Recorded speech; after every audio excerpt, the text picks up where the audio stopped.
भाजपा के वरिष्ठ नेता हरीश चंद्र पांडे जी ने कहा, चंपावत उपचुनाव में पुष्कर सिंह धामी जी की होगी प्रचंड जीत। नमस्कार, आप देख रहे हैं welcome to Haldwani news channel. Welcome to Haldwani news channel के माध्यम से इस समय हम दिखा रहे हैं मयूर हृदय कश्यप। यदि अभी देखिए जो चंपावत में उपचुनाव चल रहे हैं और मुख्यमंत्री पुष्कर सिंह धामी जी की बात की जाए तो मुख्यमंत्री पुष्कर सिंह धामी की बात की जाए तो उस समय जब उन्होंने वहाँ पर नामांकन करा था तो उनके जन सैलाब से सिद्ध हो गया था कि भारी बहुमत से वहाँ पर जीत होगी। और हमने भी वहाँ अपने चैनल के माध्यम से सर्वे किया तो ऐसा प्रतीत हो रहा है कि लगभग 20-25 हज़ार से उनकी जीत होने वाली है। और इस समय हम हैं भारतीय जनता पार्टी के वरिष्ठ नेता श्री हरिचंद्र पांडे जी के पास, और ये जो राजनीति के विशेषज्ञ भी कहे जाते हैं। पांडे जी, कैसा क्या रहेगा वहाँ का? जो वर्तमान की परिस्थितियाँ हैं और जो मीडिया के माध्यम से भी हमें सूचना मिल रही है और कार्यकर्ताओं के माध्यम से भी सूचना मिल रही है, जो लोग वहाँ पर गए और चुनाव प्रचार में मैं हल्द्वानी से हूँ और हल्द्वानी से भी कुछ वरिष्ठ लोग गए थे तो उनसे मैंने जानकारी ली तो उन्होंने बताया कि इस समय की स्थिति जो है धीरे धीरे जब से चुनाव का प्रचार शुरू हुआ पुष्कर सिंह धामी जी के पक्ष में और लगातार जो है उसका ग्राफ बढ़ रहा है। और ज्यों-ज्यों अब ये मतदान के दिन नज़दीक आ रहा है तो वहाँ कार्यकर्ताओं में भी बहुत उत्साह है और जो मतदाता हैं उनमें भी उत्साह है। तो मुझे लगता है कि कम से कम 20,000 से अधिक मतों से पुष्कर सिंह धामी जीतेंगे और ये एक नया इतिहास होगा अपने चंपावत सीट के लिए। वैसे चंपावत की जो मतदाता हैं, चंपावत के जागरूक मतदाता हैं और चंपावत एक ऐसी सीट है जहां जो पहले पिथौरागढ़ विधानसभा से जुड़ी रही, कुछ क्षेत्र खटीवा विधानसभा क्षेत्र से भी जुड़ा रहा। ये बाद में जब चंपावत सीट बनी तो वहाँ के मतदाता फिर वहाँ से हट गए। अब चंपावत की जो विधानसभा है उसमें हमारा जो भारतीय जनता पार्टी की सोच है, भारतीय जनता पार्टी की जो योजनाएं हैं, और ख़ासकर मैं एक बात कहना चाहता हूं कि आज पूरे देश में दो चीज़ों से सरकारें बन रही हैं। जैसे स्टेट वाइज हमारे कई राज्यों में चुनाव जो सरकार बन रही है उसमें उन राज्यों का भी योगदान है, साथ में जो हमारे प्रधानमंत्री माननीय नरेंद्र मोदी जी की योजनाएं चाहे महिलाओं के लिए हैं उत्थान के लिए, चाहे युवाओं के उत्थान के लिए हैं, चाहे किसान के उत्थान के लिए हैं, और हर क्षेत्र में योजनाएं केंद्र की हैं लेकिन उनको क्रियान्वित किया जाता है स्टेट में। पुष्कर सिंह धामी जी जब ये इससे अभी कुछ दिन पहले जब विधानसभा का चुनाव हुआ जिसका मतदान 10 मार्च को हुआ था, उसमें चुनाव में उससे 3 महीने पहले जब एक माहौल बना हुआ था कि भारतीय जनता पार्टी दोबारा सत्ता में नहीं आएगी और भारतीय जनता पार्टी के खिलाफ जनमानस चल रहा है और होता भी है। सत्ता के खिलाफ जो होता है तो इसलिए लोग हो जाते हैं, कई लोग कहते हैं भाई मेरा ये काम नहीं हुआ, मेरा ये काम नहीं हुआ, सरकार के निर्णय गलत होते हैं। कुछ जब हमारे त्रिवेंद्र सिंह रावत जी उस समय पहले मुख्यमंत्री थे, फिर तीरथ सिंह रावत जी आए, फिर पुष्कर सिंह धामी आए, तो हमारे विपक्ष ने, कांग्रेस ने एक माहौल खड़ा किया जनता के बीच में। जिस पार्टी के पास भारतीय जनता पार्टी के बाद 3-3 मुख्यमंत्री बदल दिए हैं तो इनके पास कोई विज़न नहीं है और तभी ये मुख्यमंत्री बार बार बदल रहे हैं। और हमें भी लगता था कि कहीं विपक्ष जो है इस प्रकार की जो बयानबाजी कर रहा है, हमारे मतदाता उनकी बयानबाजी के पक्ष के से माहौल ख़राब न कर दें चुनाव में। लेकिन ये पुष्कर सिंह धामी जी की सूझबूझ थी। पुष्कर सिंह धामी जी ने जो नेतृत्व दिया, पुष्कर सिंह धामी जी ने जो कमान संभाली, पुष्कर सिंह धामी जी ने जो लॉ एंड ऑर्डर को ठीक किया, पुष्कर सिंह धामी जी ने कई योजनाओं की घोषणा की, कई कार्यक्रम। मेरे ख्याल से अगर देखा जाए, मैं जो उस समय देख रहा था, पुष्कर सिंह धामी जैसे 24 घंटे होते हैं तो 24 घंटे में जिस प्रकार से हमारे पीएम मोदी जी के बारे में बोला जाता है कि 18 घंटे, 16 घंटे, 17 घंटे काम करते हैं, तो पुष्कर सिंह धामी जी ने भी सुबह 6 बजे, 7 बजे से लेकर रात के 11 बजे, 12 बजे तक, 1 बजे तक उन्होंने लगातार काम किया। और उस काम की ही और उनकी जो विज़न था, जो उनकी सोच थी और जो उनकी कार्यशैली थे, उसके कारण ही हमारी भारतीय जनता पार्टी पुनः सत्ता में आई। सत्ता में ही नहीं आई, जो लोग 30, 32, 34 में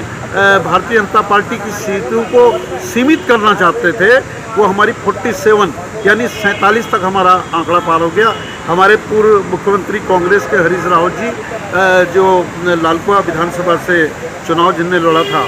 और बार बार मैंने देखा था वो भी पूरे उत्तराखंड का भ्रमण कर रहे थे, तो एक माहौल बन रहा था कि हरीश रावत जी पुनः मुख्यमंत्री बनेंगे और कांग्रेस दोबारा सत्ता में आएगी। लेकिन इस जो रेला था, ये जो कारवां था, उस कारवां को रोकने में पुष्कर सिंह धामी सफल रहे और पुष्कर सिंह धामी जी ने कांग्रेस के बढ़ते हुए कारवां को रोक दिया। इसलिए पुष्कर सिंह धामी जी के पक्ष में माहौल बना हुआ है। पुष्कर सिंह धामी जीतेंगे और 20,000 वोटों से जीतेंगे। और उनके अभी से एक महीने में एक बात और कहना चाहता हूँ, पिछले एक हफ्ते में मैं देख रहा हूँ उधर चुनाव में भी लगे हुए हैं और इधर मैं 2-3 दिन पढ़ रहा था कार्यालयों में जो हमारा लॉ एंड ऑर्डर बिगड़ा हुआ है, थोड़ा सा बहुत समय से उनको लाइन में लाने का कार्य भी कर रहे हैं। कहीं आरटी ऑफिस में, कहीं जिला पूर्ति अधिकारी ऑफिस में, बहुत से सरकारी दफ्तर है, चाहे अपने जिला विकास प्राधिकरण हो, मैं देख रहा हूँ पेपर के माध्यम से सारी जगह कार्यालयों को कसा जा रहा है ताकि आम जनता के कार्य हों, आम जनता परेशान न हो और जनता को सारी सुविधाएं सरकार की मिलनी चाहिए, सारी योजनाएं मिलनी चाहिए। और जिला, अभी मैं पढ़ रहा था जिला पूर्ति अधिकारी का जो फर्जी राशन कार्ड है, जो फर्जी राशन कार्ड से 35 किलो गेहूं ले रहे हैं, चावल ले रहे हैं और सरकार की योजनाओं का दुरुपयोग कर रहे हैं, उनके खिलाफ FIR दर्ज करने तक की योजना हमारी स्टेट ने पुष्कर सिंह धामी ने ली है। इसलिए मैं उनको धन्यवाद देता हूं, पुष्कर सिंह धामी जी को, और आभार प्रकट करता हूं कि वो उत्तराखंड की जनता के हित के लिए बहुत अच्छा काम करेंगे और जीतेंगे जीतेंगे जीतेंगे। निश्चित रूप से पुष्कर सिंह धामी जी 20,000 वोटों से जीतेंगे, कोई उनको रोक नहीं सकता। यदि बात की जाए पांडे जी, इस समय चंपावत में मुख्यमंत्री पुष्कर सिंह धामी के पक्ष में माहौल बना हुआ दिखाई दे रहा है। समय जो वो घोषणाएं कर रहे हैं, वो जो योजनाएं वहाँ पर लागू करने के लिए कह रहे हैं कि ये योजनाएं लागू करेंगे, सड़क से लेकर हर प्रकार की, वहाँ पर तो चकाचौंध हो जाएगा आपके पूरे चंपावत का। देखिए, चंपावत एक ऐसा स्थान है और वैसे भी हमारा उत्तराखंड में एक भगवान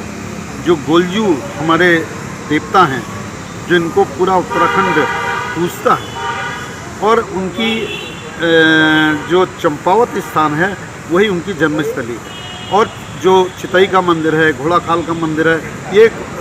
मेरा कहने का मतलब है उत्तराखंड का एक धार्मिक स्थान भी है। और पर्यटन की दृष्टि से देखा जाए तो चंपावत जो है, ऐसा पूरे उत्तराखंड में कोई स्थान नहीं है। जितनी बम्बई की फिल्म हस्तियाँ हैं और जितने भी डायरेक्टर हैं, जितने भी फिल्म निर्माता हैं, आज उनकी नज़र चंपावत पर है। और चंपावत का जो पर्यटन का क्षेत्र है, उसमें अभी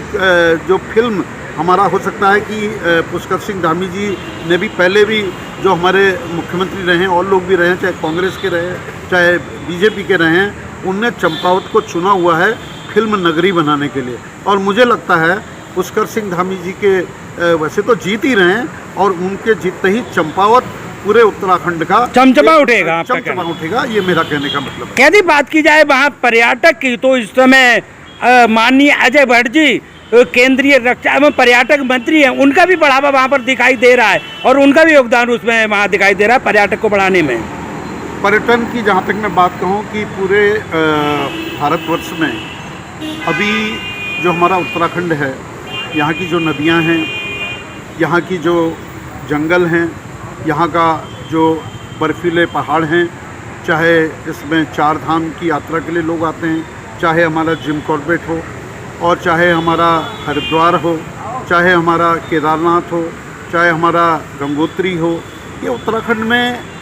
और चाहे कौसानी हो। मैं तो कहना चाहूँगा कि थोड़ी सी मेहनत की ज़रूरत है, थोड़ी सी मेहनत की ज़रूरत है। अगर हम उत्तराखंड के उन स्थानों पर थोड़ी सी मेहनत करें,